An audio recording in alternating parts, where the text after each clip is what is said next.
Hello दोस्तों, आज हम रीजनिंग के यहाँ पे क्वेश्चन सॉल्व करने वाले हैं जो कभी ना कभी एग्जाम में पूछे गए हैं। तो चलिए स्टार्ट करते हैं आज का वीडियो। ये फर्स्ट प्रैक्टिस सेट है दोस्तों, ध्यान से देखना। चलिए स्टार्ट करते हैं वीडियो। यहाँ पे फर्स्ट क्वेश्चन दिया गया है, दी गई आकृति के दर्पण प्रतिबिंब। दोस्तों ध्यान से देखना, एक जल प्रतिबिंब होता है, एक दर्पण प्रतिबिंब होता है। तो हमें दर्पण प्रतिबिंब पूछा गया है। अब एक चीज याद रखना, जब भी दर्पण प्रतिबिंब पूछा जाएगा तो इसका अपोजिट होता है। अगर यहाँ पे कोई भी वस्तु दी गई है तो दर्पण में अगर यहाँ पे लगी हुई है वो, तो हमें दर्पण में यहाँ पे प्रतीत होगी, लेकिन उसकी जो लोकेशन होगी वो यहीं पे होगी, यहाँ नहीं हो सकती। तो विशेष ध्यान देना, जो हमें प्रतिबिंब दिया गया है, यहाँ पे क्वेश्चन में दिया गया है कि एक लीफ तो ए लगी है दोस्तों, और एक लीफ इस तरफ लगी है ए वाली। तो हम पहले देखते हैं, दोनों लीफ इसमें एक ही तरफ है, इसलिए ए आंसर नहीं हो सकता। उसके बाद हम देखते हैं एक लीफ इस तरफ है और एक लीफ इस तरफ है। ये तो बात सही है, लेकिन ऊपर से नीचे नहीं हो सकती ये लीफ, इसलिए ए भी आंसर नहीं हो सकता। अब हमें एक चीज विशेष ध्यान देना है कि ए लीफ जो क्वेश्चन में यहाँ पे लगी हुई है, ये हमें इस तरफ दिखाई दे रही है, और ये जो इस तरफ है ये हमें इस तरफ दिखाई दे रही है। इसका मतलब ए ही हमारा आंसर है, और इसकी दोनों लीफ एक ही तरफ है, इसलिए ये भी हमारा आंसर नहीं होगा। चलिए नेक्स्ट क्वेश्चन देखते हैं। नेक्स्ट क्वेश्चन है दोस्तों, किसी कोड भाषा में पौंड को TUVN लिखा गया है तो उसी कोड भाषा में हियर को क्या लिखा जाएगा।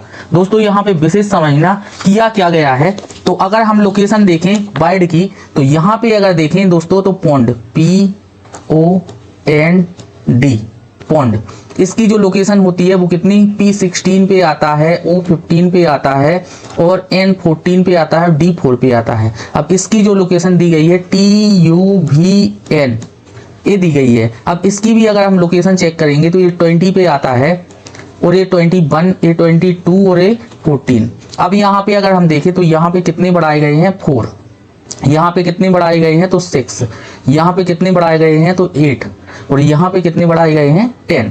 तो ऐसे ही हमें हियर का देखना है, HEA और R, यहाँ पे A है। अब इसकी अगर हम लोकेशन देखेंगे तो हमें इसमें कितना बढ़ाना पड़ेगा, H होता है हमारा, कहाँ पे होता है H 8 पर, तो 8 से बढ़ाना पड़ेगा 4, तो 12 आ जाएगा, और 12 पे क्या होता है L होता है। ठीक है। अब यहाँ पे E को देखें तो E 5th नंबर पे होता है, तो 5th से हमें 6 बढ़ाना पड़ेगा, तो क्या आएगा हमारा यहाँ पे आएगा हमारा K।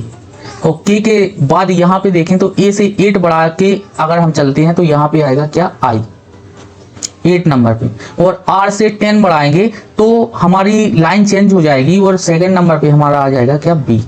तो हमें एक चीज देखना है, यहाँ पे क्या बन के आया LKIB, इसका मतलब ऑप्शन में कहाँ है LKIB, ये रहा हमारा फोर्थ आंसर, यही आंसर होगा। नेक्स्ट क्वेश्चन दिया गया है, दी गई श्रृंखला में लुप्त पद ज्ञात कीजिए। अब यहाँ पे हमें विशेष ध्यान देना है, लुप्त पद क्या है। तो हम देख रहे हैं सीरीज दी है जिसमें 4 दिया है, 4 के बाद 12 है, 12 के बाद 36 है, 36 के बाद 108 है, और ये संख्या हमें ज्ञात करनी है। तो हम एक चीज विशेष ध्यान देंगे, यहाँ से यहाँ अगर हम मल्टीप्लाई बाय 3 करेंगे तो ये 4 हो क्या आ जाएगा 12 आ जाएगा, और यहाँ पे अगर 12 में 3 का मल्टीप्लाई कर देंगे तो ये 36 आ जाएगा, और यहाँ पे मल्टीप्लाई बाय 3 कर देंगे तो 108 आ जाएगा। तो यहाँ पे 3 का मल्टीप्लाई करेंगे तो 8 3 क्या आएगा 24, 2 4 और 3, 324 क्या होगा दोस्तों, हमारा आंसर होगा 324, ये हमारा आंसर रहेगा। चलिए नेक्स्ट क्वेश्चन देखते हैं। 3 का मल्टीप्लाई हो रहा है दोस्तों, यहाँ पे कंटिन्यूअस क्या है, ये सीरीज है। नेक्स्ट क्वेश्चन दिया है दोस्तों हमारा, यहाँ पे हम देखते हैं कि कितने ऐड हुए हैं, यहाँ पे 20 ऐड हुए हैं, और यहाँ पे भी क्या हुए हैं 20 ऐड हुए हैं। ऐसे ही हम ऊपर देखें तो 10 क्या हुए हैं ऐड हुए हैं, और यहाँ पे भी 10 ही ऐड हुए हैं। ऐसे ही हम यहाँ पे देखें तो क्या है 30 माइनस हुए हैं यहाँ पे, तो यहाँ पे भी क्या हो जाएगा 30 माइनस हो जाएंगे, और अगर 30 माइनस कर देंगे 120 से तो यहाँ पे बचेगा क्या 90, यही हमारा आंसर है। चलिए नेक्स्ट क्वेश्चन देखते हैं दोस्तों। नेक्स्ट क्वेश्चन दिया गया है हमारा, दिए गए विकल्पों में से संबंधित शब्द को चुनिए। यहाँ पे दिया गया है दोस्तों FJSPDLQR, इसे SJSP को DLQR लिखा गया है। यहाँ पे हम देखते हैं FJSP को क्या लिखा गया है DLQR। अब यहाँ पे विशेष देखना कि यहाँ पे क्या हो रहा है 2 माइनस हो रहा है, और यहाँ पे क्या हो रहा है 2 प्लस हो रहा है। यहाँ पे भी 2 माइनस हो रहा है, यहाँ पे भी 2 प्लस हो रहा है। अब विशेष ध्यान देना, यहाँ पे आपको अल्फ़ाबेट पोजीशन पता होनी चाहिए, जिसके बाद हम यहाँ पे देखेंगे GMIL, इसकी जगह पे क्या लिखा जाएगा। तो अगर हम इसे 2 माइनस करेंगे, जैसे यहाँ पे 2 माइनस हुआ है 2 प्लस हुआ है, ऐसे ही यहाँ पे होगा 2 माइनस, यहाँ पे 2 प्लस, यहाँ पे 2 माइनस और यहाँ पे 2 प्लस। अब इसकी पोजीशन देखेंगे तो यहाँ पे आएगा 2 माइनस, जैसे ही करेंगे तो E, यहाँ पे 2 प्लस करेंगे तो आएगा O, और यहाँ पे 2 माइनस करेंगे तो आएगा G, और यहाँ पे 2 प्लस करेंगे तो आएगा N। ये हमारा EOGN क्या होगा, यहाँ पे आंसर होगा। तो ये रहा हमारा EOGN। चलिए नेक्स्ट क्वेश्चन देखते हैं। चलिए दोस्तों, ये रहा हमारा नेक्स्ट क्वेश्चन। दिए गए विकल्पों में से संबंधित शब्द को चुनिए। अब यहाँ पे दिया गया है 21 की जगह क्या आ गया है 3। तो हम यहाँ पे देखेंगे कि 7 से डिवाइड किया गया है। अगर इसे भी हम 7 से डिवाइड कर देंगे तो यहाँ पे क्या आ जाएगा 7 8 56, 8 7 दूनी 14, 82। तो यहाँ पे हमारा 82 आंसर आ जाएगा। चलिए नेक्स्ट क्वेश्चन देखेंगे। नेक्स्ट क्वेश्चन दिया गया है, एक लड़के की ओर इशारा करते हुए मीरा ने कहा, यह मेरे दादाजी के इकलौते पुत्र का पुत्र है। तो हमें पहले मीरा को देखना है। यहाँ पे लिखा गया है क्या, मीरा ने कहा। मीरा ने क्या कहा कि यह मेरे दादाजी, मतलब मीरा के दादाजी। तो इसका मतलब ये है कि मीरा के जो पिताजी हैं, इनके भी पिताजी कौन हुए, मीरा के दादाजी। यहाँ पे ये हो गया, यह मेरे दादाजी के इकलौते पुत्र, मतलब दादाजी के जो इकलौते पुत्र हैं मीरा के पिताजी हैं का पुत्र है। तो इनका पुत्र कौन हुआ, तो मीरा का भाई हुआ। अब यहाँ पे क्या होगा कि मीरा के इकलौते दादाजी के इकलौते पुत्र, मतलब मीरा के पिताजी का इकलौता लड़का कौन हुआ, मीरा का भाई हुआ। अब यहाँ पे उस लड़के का मीरा से क्या संबंध है, तो मीरा का कौन हुआ, वो भाई। चलिए नेक्स्ट क्वेश्चन देखते हैं। नेक्स्ट क्वेश्चन दिया गया, दिए गए विकल्पों को चुनिए शब्द अक्षरों का प्रयोग करके जो नहीं बनाया जा सकता है। अब यहाँ पे हमें देखना है विशेष कि कौन सा शब्द इससे नहीं बनाया जा सकता। तो हम यहाँ पे देखेंगे सीमेंट लिखा गया है, तो सी इसमें है, उसके बाद ई इसमें है, उसके बाद मेंट यहाँ पे दिया गया है। तो ये तो बनाया जा सकता है, इसलिए ये आंसर नहीं होगा। यहाँ पे डीमेंट, तो डी यहाँ पे है, ई यहाँ पे है, डी हो गया। मेंट यहाँ पे दिया गया तो मेंट हो गया। उसके बाद आई ए, तो ए भी दिया गया है, आई भी दिया गया है, इसलिए ए भी नहीं हो सकता।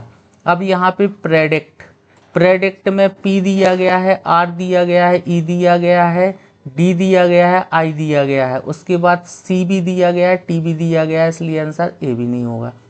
नेक्स्ट है हमारा पी आर और आई भी दिया गया है, एम ई, उसके बाद यहाँ पे आर दिया गया है। तो यहाँ पे एक ही आर है जिसका यूज यहाँ पे हो चुका है, लेकिन दूसरा आर हमें यहाँ नहीं दिखाई दे रहा है। इसका मतलब यही हमारा आंसर होगा। मतलब इस शब्द का प्रयोग करके इसे नहीं बनाया जा सकता। इसके जो शब्द हैं उन्हें प्रयोग करके इसे नहीं बनाया जा सकता। चलिए नेक्स्ट क्वेश्चन देखते हैं। किया गया है हमारा 26, 22, 20, 16, 14 ये सीरीज है दोस्तों। तो इसमें नेक्स्ट वर्ड बताना है क्या आएगा, नेक्स्ट संख्या क्या आएगी। यहाँ पे हम देखें तो 4 माइनस हुआ है, यहाँ पे देखें तो 2 माइनस हुआ है, फिर यहाँ पे 4 माइनस और फिर यहाँ पे 2 माइनस। तो इसके बाद क्या होगा, यहाँ पे 4 माइनस होगा। अगर 4 माइनस 14 में से कर दें तो क्या आ जाएगा, हमारा 10 आंसर आ जाएगा। चलिए नेक्स्ट क्वेश्चन देखते हैं। नेक्स्ट क्वेश्चन दिया गया है, यदि ए का अर्थ प्लस और बी का अर्थ माइनस और सी का अर्थ इनटू हो तो इसका मतलब क्या होगा। तो हम यहाँ पे लिखेंगे जैसे ही 10 और यहाँ पे सी का मतलब क्या है, इनटू है, तो यहाँ पे 4 कर देंगे। और इसके बाद यहाँ पे दिया गया है क्या, ब्रैकेट, तो ब्रैकेट को कर देंगे बंद। और यहाँ पे दिया गया है ए का मतलब क्या होगा, तो ए का मतलब होगा प्लस, ए प्लस हो गया है। और यहाँ पे 4 और सी का हम पहले ही देख चुके हैं कि मल्टीप्लाई होगा, तो 4 × 4 अब यहाँ पे b का मतलब क्या है, तो b रिप्रेजेंट कर रहा है किसे, माइनस को, तो ये -6 इसके इक्वल्स में क्या आएगा, तो चलिए हम यहाँ पे देखते हैं। तो ये हो जाएगा 40 + 16 - 6, यहाँ पे आ जाएगा दोस्तों 6 माइनस होगा तो 50 हमारा क्या आ जाएगा यहाँ पे आंसर। चलिए नेक्स्ट क्वेश्चन देखते हैं। नेक्स्ट क्वेश्चन दिया गया है, नीचे दिए गए विकल्पों में से संबंधित शब्द का चयन करें। यहाँ पे लाभ का दिया गया है हानि, तो दुख का क्या आएगा। यहाँ पे टोटल विलोम शब्द की बात हो रही है, दुख का, लाभ का हानि होता है तो दुख का क्या होगा, खुशी, क्योंकि क्रोध यहाँ पे हो नहीं सकता, अप्रसन्न हो नहीं सकता, हतोत्साहित हो नहीं सकता, इसलिए इसका क्या होगा, खुशी। चलिए नेक्स्ट क्वेश्चन देखते हैं। नेक्स्ट क्वेश्चन दिया गया है, वेन आरेख में वर्गों का सही निरूपित करता है। कौन सा वेन आरेख इन वर्गों को सही निरूपित करता है। इसमें कुत्ता, बिल्ली और जानवर, तो दोस्तों जानवर होते हैं, उन्हीं के अंतर्गत क्या आते हैं, कुत्ते आते हैं, उन्हीं के अंतर्गत बिल्लियां आती हैं। लेकिन ये विशेष ध्यान देना है, ये कुत्ता अलग प्रजाति है और बिल्ली अलग है, इसलिए ये दोनों अलग अलग होंगे। अब इसमें से कौन सा आंसर होगा, तो ये हमारा आंसर होगा। चलिए नेक्स्ट क्वेश्चन देखते हैं। नेक्स्ट क्वेश्चन दिया गया है हमारा, यदि किसी भाषा में रेलवे को इतना लिखा जाता है तो पुलिस को क्या लिखा जाएगा। अब यहाँ पे विशेष ध्यान देना है, आर को 9 लिखा गया है और ए को 26 लिखा गया है और आई को 18 लिखा गया है। तो दोस्तों अगर आपको अल्फ़ाबेट सीरीज याद है तो हम विशेष ध्यान देंगे कि ये क्या है, बैक सीरीज है, जिसमें आर को 9 लिखा जा रहा है और ए को 26 लिखा जा रहा है, मतलब ये उल्टी सीरीज चल रही है, और आई को 18 लिखा जा रहा है। तो ऐसे ही पुलिस को क्या लिखा जाएगा, पुलिस को ICE, इसे क्या लिखा जाएगा। तो एक चीज़ विशेष ध्यान देना कि उल्टी सीरीज में अगर हम काउंटिंग करेंगे तो P आएगा हमारा कहाँ पे, 11, वो आएगा हमारा 12 नंबर पे, और L आएगा हमारा 15 पे, और I आएगा 18 पे, और C आएगा 24 पे, और E आएगा कहाँ पे, 5वें नंबर पे आता है तो -21 पे। तो ये आया हमारा क्या, 11, 12, 15, 11, 12, 15, 18, 24 और 21, यही हमारा आंसर होगा। ए नहीं होगा दोस्तों, क्योंकि ए इस पोजीशन पे C है, इसलिए ए गलत होगा, ए भी गलत है और ए भी गलत है, इसका मतलब हमारा बी आंसर सही है। चलिए नेक्स्ट क्वेश्चन देखते हैं।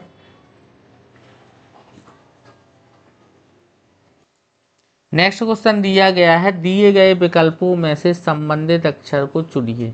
अब यहाँ पे दिया गया है PQTS, इसे क्या लिखा गया है, UVY और X। अब यहाँ पे विशेष ध्यान देना, ये U है, इसमें 5 प्लस किया गया है, इसमें भी 5 प्लस किया गया है, इसमें भी 5 प्लस किया गया है और इसमें भी 5 प्लस किया गया है। अब एक सीरीज बन के आ गई है। अगर आप इनकी पोजीशन देखेंगे तो ये 16 है, 17 है और T20 पे आता है और S19 पे आता है। ऐसे ही U21 और V22 और Y25 और X आता है हमारा 24 पे। तो इसका मतलब क्या हुआ है, 16 और 5 21, 17 और 5 22, 20 और 5 25, 19 और 5 24। तो ऐसे ही GHKN को क्या लिखा जाएगा, तो इनमें भी हमें 5 क्या कर देने हैं, प्लस कर देने हैं। जैसे ही हम प्लस करेंगे तो यहाँ पे क्या आ जाएगा, L, यहाँ पे आ जाएगा M, यहाँ पे P और यहाँ पे S। LMPS इसकी क्या होगी, सीरीज होगी, तो LMPS ये रहा हमारा थर्ड आंसर। चलिए नेक्स्ट क्वेश्चन देखते हैं। नेक्स्ट क्वेश्चन है दोस्तों हमारा, दिए गए प्रश्न में लुप्त संख्या ज्ञात कीजिए। अब यहाँ पे एक चीज़ विशेष ध्यान देना, 18 और 1 क्या है, 19, मतलब कितने का डिफरेंस है, 1 का। लेकिन 1 में अगर 2 का मल्टीप्लाई करें, इसका 2 गुना कर दे तो क्या हो जाएगा हमारा 2। ऐसे ही यहाँ पे कितने का डिफरेंस है, 2 का। 2 में 2 का मल्टीप्लाई करेंगे, इसका 2 गुना क्या हो जाएगा 4। यहाँ पे कितने का डिफरेंस है 3 का, 3 का 2 गुना करेंगे तो यहाँ पे क्या आ जाएगा 6, और 6 ही हमारा क्या होगा आंसर होगा। यदि 5552 को 13, 2223 को 18 और 8881 को 16 लिखा जाता है तो इसको क्या लिखा जाएगा। अब यहाँ पे विशेष ध्यान देना दोस्तों, 5 और 5 10 और 5 15, 15 इंटू क्या कर देंगे, अगर 2 कर देंगे तो क्या आ जाएगा हमारा 30, ये रहा हमारा 30। ऐसे ही 2 और 2 4 और 2 6, 6 इंटू क्या कर देंगे 3 कर देंगे तो हमारा 18 आ जाएगा। ऐसे ही 8 और 8 क्या कर देंगे 16 इंटू 1 करेंगे तो क्या आ जाएगा 16 मतलब 16 आ जाएगा। ऐसे ही 7 7 21, 7 दूनी 14, 7 क्या हो जाएगा हमारा 21 हो जाएगा 21, और इसका मल्टीप्लाई 2 से करेंगे तो क्या आ जाएगा हमारा 42। 42 इसमें कहाँ है तो ये रहा हमारा आंसर। चलिए नेक्स्ट क्वेश्चन देखते हैं। क्वेश्चन दिया गया है 30 विद्यार्थियों की कक्षा में शीतल का स्थान दाएं से 21वां है तो बाएं से उसका स्थान क्या होगा। अब एक चीज़ विशेष ध्यान देना, ये हमारी कक्षा है जिसमें 30 विद्यार्थी हैं, जिसमें से दाएं से मतलब यहाँ से शीतल का स्थान 21वां है तो बाएं से क्या होगा। अब यहाँ पे इस कंडीशन में आपको 30 में से 21 को क्या कर देना है घटा देना है। जैसे ही माइनस करोगे तो 9 आएगा, और 9 आएगा तो बाएं से पूछ रहा है, मतलब हमने शीतल की कंडीशन यहाँ से माइनस कर दी है, इसलिए 1 प्लस करेंगे वो यहाँ पे क्या आ जाएगा 10 हमारा आंसर आ जाएगा। इसलिए शीतल का स्थान बाएं से कितना होगा 10 होगा। चलिए नेक्स्ट क्वेश्चन देखते हैं। नेक्स्ट क्वेश्चन दिया गया है निम्नलिखित विकल्पों में से कौन सा विषम है। इनमें से विषम संख्या ढूंढनी है तो हमें एक चीज़ देखना है, मतलब इनमें से कौन सी विषम है जो दूसरे से मैच नहीं कर रही है। तो ये एक सम संख्या है, सम संख्या है, सम संख्या है, एक विषम संख्या है, तो यही हमारा आंसर होगा। दोस्तों वीडियो अच्छा लगा हो तो लाइक ज़रूर करें। Thank you.